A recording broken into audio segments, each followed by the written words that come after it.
Mr. President, is there anything China, Canada, and Mexico can do tonight to forestall your implementation of tariffs tomorrow? No, nothing. Not right now, no. Not a negotiating tool? No, it's not. No, it's a pure economic. We have big deficits with, as you know, with all three of them. And in one case, they're sending massive amounts of fentanyl, killing hundreds of thousands of people a year with the fentanyl. And in the other two cases, they're making it possible for this poison to get in, number one. And number two, we have big deficits, and it's something we're doing. And we'll possibly very substantially increase it. We're not. We'll see how it is. But it's a lot of money coming to the United States. As you know, we have about a $200 billion deficit with Canada, getting close to $200 billion. They've treated us very unfairly. And I say, why should we be subsidizing Canada? It's wonderful. I have so many friends in Canada. It's a great place. Is there a concession you're looking for, sir? No, we're not looking for a concession. And we'll just see what happens. We'll see what happens. And with Mexico, it's the same thing. We have a $250 billion deficit, and we have a lot of people coming into the border, and now we've largely stopped that, but we've stopped that ourselves. I think they've done a fantastic job. You've seen the numbers, they've dropped to almost zero. But we've suffered under the past administration for years and years. We've suffered with millions of criminals coming into our country. Criminals, people from jails from all over the world. They come through Mexico, and they come through Canada too. A lot of them come through Canada, and a lot of fentanyl comes through Canada, and China makes the fentanyl. China makes the fentanyl, gives it to Mexico, puts it through Canada, puts it through different places, mostly Mexico, but also a lot through Canada. And so all three haven't treated us very well. There are significant. Can I ask you about your meeting with NVIDIA? What did you talk about, and do you think you need to ban more of the chips that they're selling to China? Well, he's a great gentleman, and I hadn't met him. He's the biggest in the world in terms of chips. And I can't say what's going to happen with it. We had a meeting. It was a good meeting. But eventually we're going to put tariffs on chips. We're going to put tariffs on oil and gas. That'll happen fairly soon. I think around the 18th of February. And we're going to put a lot of tariffs on steel. We already have tariffs on steel, and we've saved our steel industry, but that was relatively small compared to what it'll be. But we're going to be putting tariffs on steel and aluminum, and ultimately copper. Copper will take a little bit longer, and that'll happen pretty quickly. It'll mean it'll be a great boost for our steel industry. It'll make our steel industry very strong. If I didn't put the tariffs on years ago on steel, which actually Biden left because there was so much money that they couldn't do anything about it, I think we would have lost. We wouldn't have one steel mill in this country if I didn't do that. We saved the steel industry. So it was an honor to do it, and I think the people that love me most in the whole world are people that make steel. But we're going to be putting sometime this month, next month, we're going to be putting tariffs on steel and aluminum. And we'll give you an announcement as to what the exact date is. But it'll be a tremendous amount of money for our country, a tremendous amount. These are big numbers. And in addition to that, and you see the power of the tariff. I mean, the tariff is good. And nobody can compete with us because we have by far the biggest piggy bank. And so that'll take place very quickly. But also we'll be doing pharmaceuticals. And to bring our industry back, we want to bring pharmaceuticals back to the country. And the way you bring it back to the country is by putting up a wall, and the wall is a tariff wall. We were the richest country in the world. We were at our richest from 1870 to 1913. That's when we were a tariff country. And then they went to an income tax concept, and how did that work out? It's fine. I mean, it's okay, but would have been very much better. So we'll be doing pharmaceuticals, importantly, and drugs, medicines, etc., all forms of medicine and pharmaceuticals. And we'll be doing, very importantly, steel, and we'll also be doing chips and things associated with chips. And sir, what do you plan on talking with the Japanese Prime Minister about next Friday when you all meet? Well, he's coming in, next week. I don't know, he is for a meeting, and I have great respect for Japan. I like Japan. Prime Minister Abe was a very close friend of mine. What happened to him was so sad, one of the saddest days. but they're coming in to speak to me, and I look forward to it. Mr. President, on the crash, do you have any concerns that your commentary about things you have described as common sense or your observations could in any way interfere with the thorough investigation of the crash? No, I think they'll do an investigation. It'll probably come out the way I said it. I like to put it up front. I'm so tired of listening to things happen to our country and then people say we'll do an investigation, and 3 years later they come out with a report that nobody looks at. Especially, not in all cases can you do that, but in this case, you know, you had a helicopter that was, the Black Hawk was too high. It was above the 200 limit by double. It shouldn't have been there. And there were some other mistakes made too, and I pointed them out also, and I was right on all of it, but they'll still do an investigation just to check it out. But I think that's Commander-in-Chief, are you at all concerned about opining about the Army and the conduct of that aircraft when you are Commander-in-Chief and these are the people who report to you and there is an investigation ongoing? This was all caused by bad rules, regulations, and other things by Biden, the Biden administration. And when you look at the way they ran things, in fact, if you look, we hired, one of the first things I told them to do, I said, get talented people in those beautiful towers overlooking runways. You better get them in there fast because we don't have people there that are qualified. And you knew that because planes were landing very, very late. They were circling all over the place. We had people that didn't know what the hell they were doing. And so there are planes in the air everywhere, and there are other air traffic. Pardon me, sir. We have to have the best people, the smartest people, the sharpest people as control tower experts. And that's what they have to be. They have to be experts, and they have to be very smart. And we didn't have our best. And if you read the quote that I read yesterday at the news conference, it talked about people that were psychologically injured were okay, and people that had lots of problems were okay. I'd read it again if you'd like me to, but I don't think I have to waste your time. Does that give you concern, though, sir, with planes in the air all around the country, people relying on that as safety? Are you suggesting there's an ongoing risk? No, I think there's very little risk, but I think that we have to make sure that this never happens again. Very, very little risk. And we're taking actions that this can't happen again. The helicopter, as you know, was out of its zone. Shouldn't have been out of its zone. It was at the same height as the airplane. Now, the airplane was coming down on its track. It was perfect. It was in perfect shape coming down, and something was in its way. You can't let that happen. And it won't be happening again. And this was all because of weak rules in the Biden administration. And we're just not going to let that kind of thing happen again. And again, I could wait and I could, give a report in 2 years like they always do. And sometimes it's obvious. In this case, to me, it was very obvious. And I think I've been proven to be very correct. Yeah. Mr. President, what do you expect from your meeting with Prime Minister Netanyahu next week?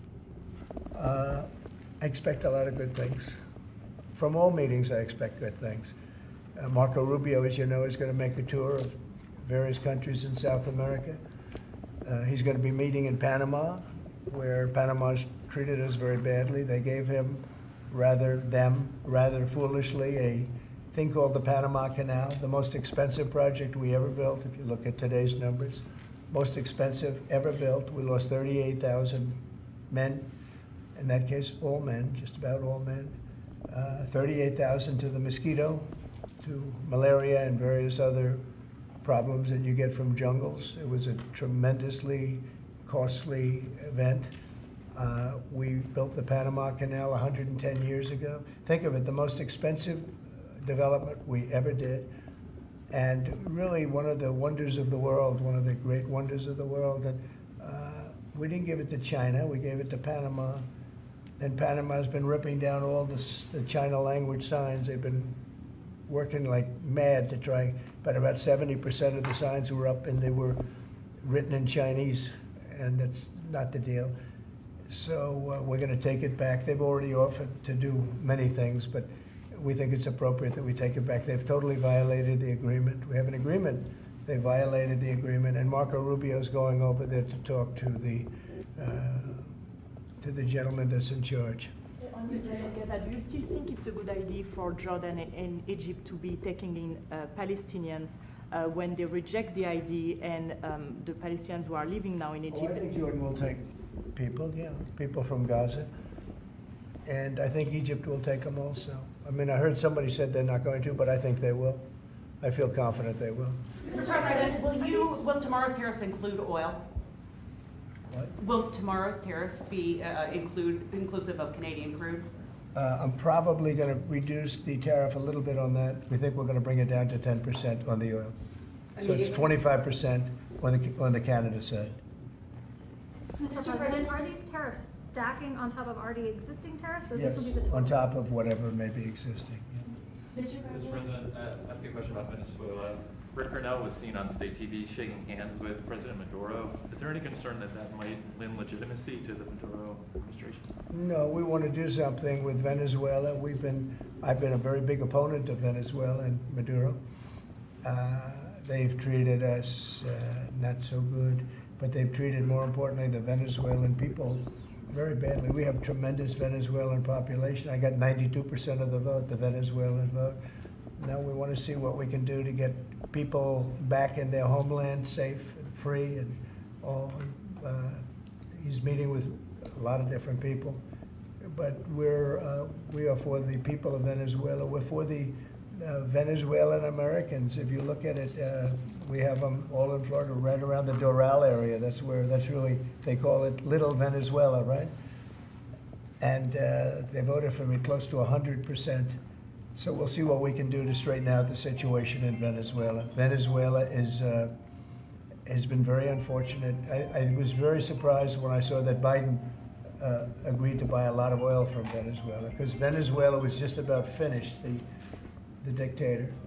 And when that happened, it brought him back to life. You know, Biden went out and they buy millions of barrels of oil. I say, what's that all about? So we're not going to let that stupid stuff happen. So we'll see what happens. We're not happy with Venezuela. We don't like the way they've treated the Venezuelans at all.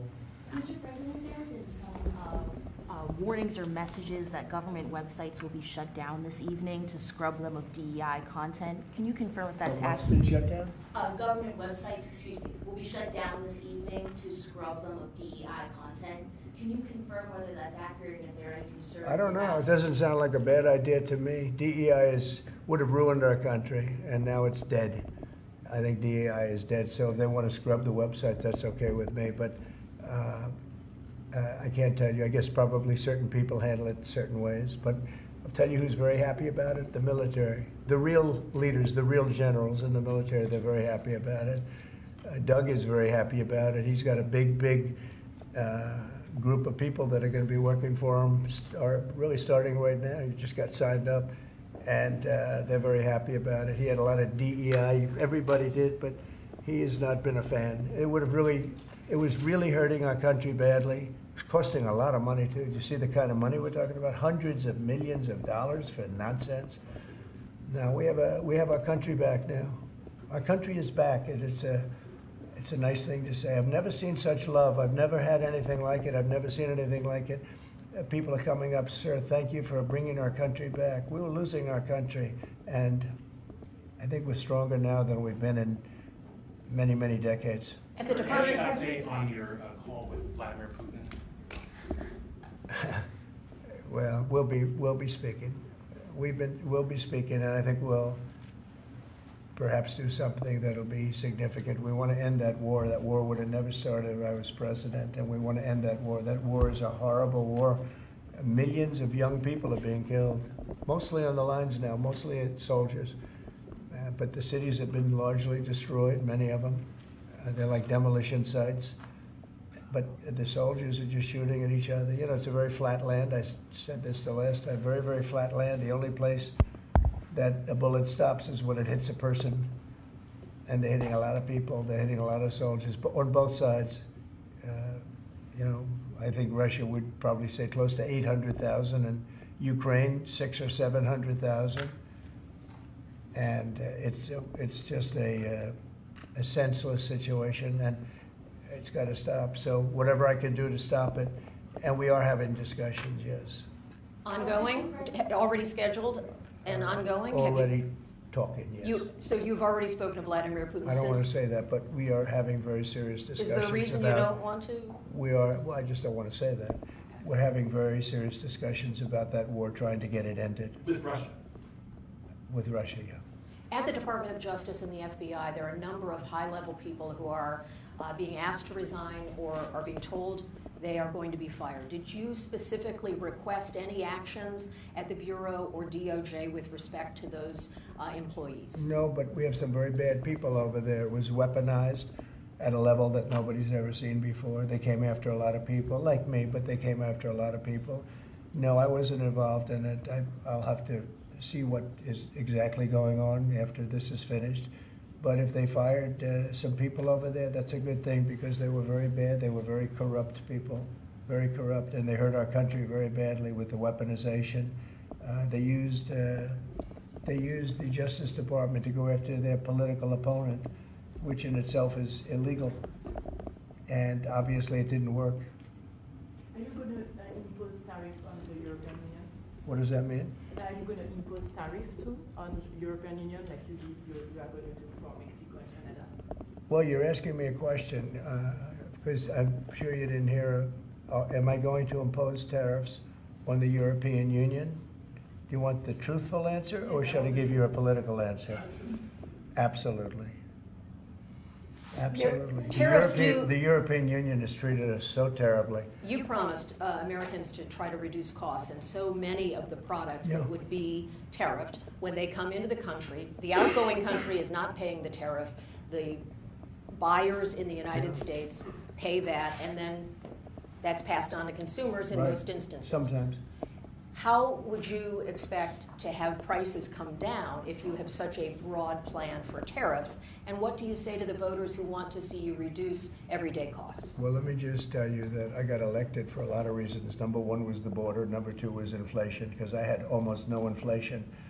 And yet I charged hundreds of billions of dollars of tariffs to countries.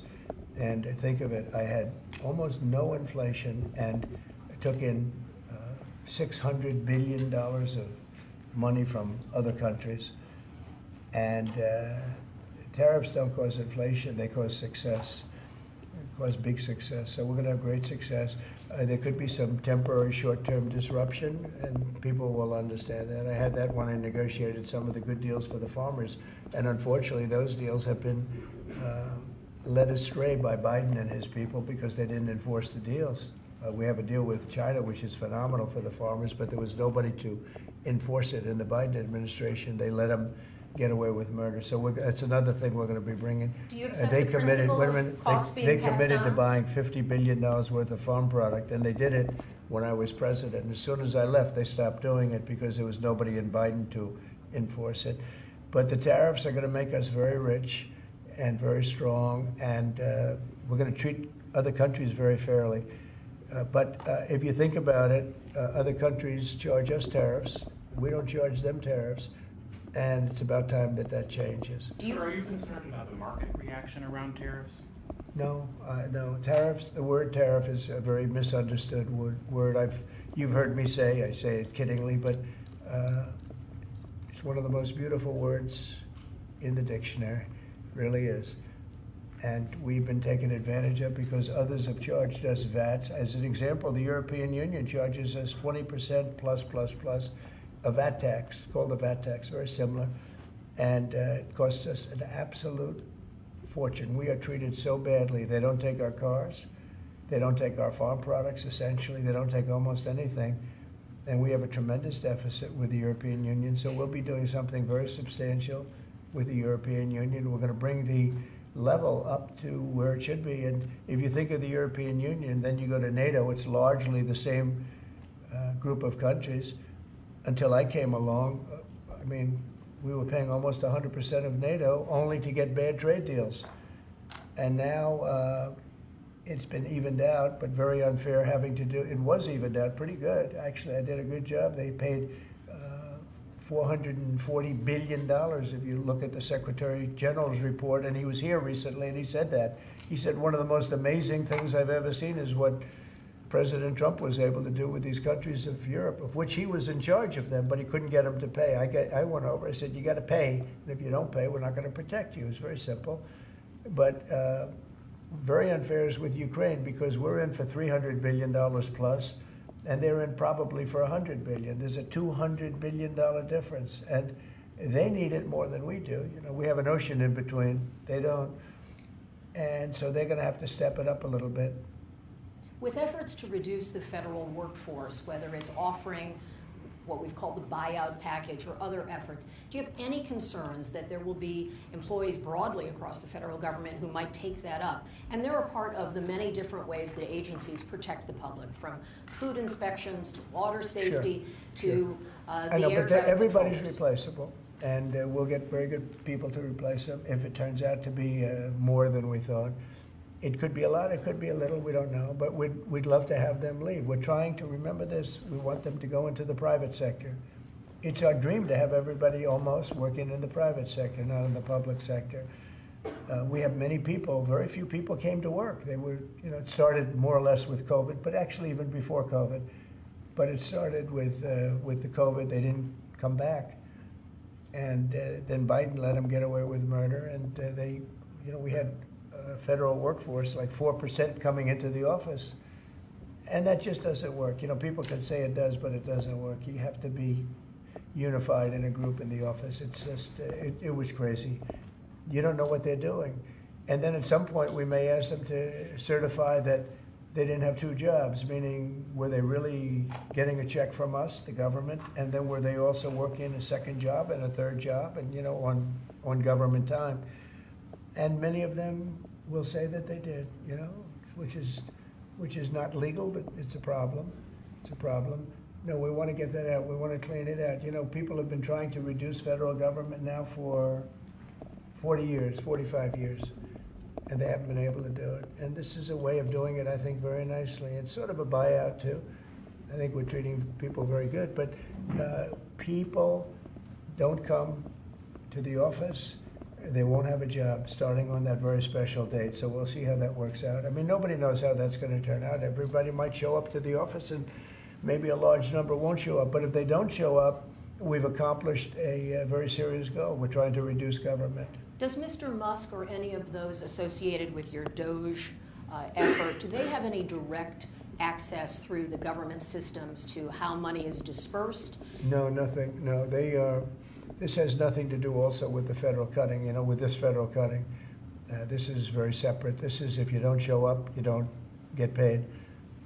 But DOGE, I think great progress has been made. We're talking about cutting over $1 trillion of waste. We're talking about waste. We're not talking about we're going to love and cherish Social Security, Medicare, Medicaid. We're not going to do anything with that other than if we can find some abuse or waste, we'll do something, but the people won't be affected. It'll only be more effective and better. And our country, as our country gets richer, the people on Social Security, Medicare, Medicaid, those people are going to be more secure. If Biden had gotten elected, Social Security was going to fail because the country was failing. It was going to fail. The country was going to fail. And therefore, the Social Security, Medicare, Medicaid, and all of the other things that you may get would not be able to be paid. Our country's getting very strong, and you see it. I think more progress has been made in the last 2 or 3 weeks than has been made in the last 4 years. I think not only has more progress been made in the last 4 years, it's, I'll call it deprogress. We went way backward as a country in so many different ways, from woke to all of the other things that took place that were so bad. You look at Afghanistan, how embarrassing that was. I think Afghanistan really started the problem with Russia and Ukraine. When Putin looked over and he saw how incompetently that was handled, I was getting out, but I was going to keep Bagram. Right now, China has Bagram. I was going to keep one of the biggest air bases in the world. They left it. But I was, other than Bagram, I was going to get out. And I wasn't keeping Bagram for Afghanistan. I was keeping it for China because it's 1 hour away from where China makes its nuclear weapons. And we were keeping it. So we have a lot of great things happening in our country, and we appreciate that you're here. And I'm really thrilled about Doug, and I'm really thrilled about his friend, Chris Wright, who's a legend in the oil business, right? They keep telling me, Catherine, he's like a legend, and he's a legend too in a lot of businesses. And we have an amazing group of people working with us. There's a man behind me who became a tremendous success. He was not a wealthy man. He didn't start off a wealthy man, and he ended up a wealthy man. And you know, that's a great talent. And he's willing to sacrifice so much and to put it to work for our country. Watch the job he does on the interior, but in particular on really making our country very, very wealthy by utilizing it properly. And at the same time, environmentally, he does it he's very much an environmentalist. He's going to do it very carefully and very painstakingly good. But you just watch what happens. And working with the Department of Energy, where his compatriot, his friend, and also considered the most talented man in the oil business, is the head of the Department of Energy, and they work together. It's almost like a partnership. It really is a partnership. And watch what that does for our country. It'll be a fantastic thing to see. Thank you very much, everybody. Thank you, Fred. Thank you, Fred. Tulsi got it up. Thank you. Thanks, guys, for having us. Thank you, Fred. Let's go. Let's go.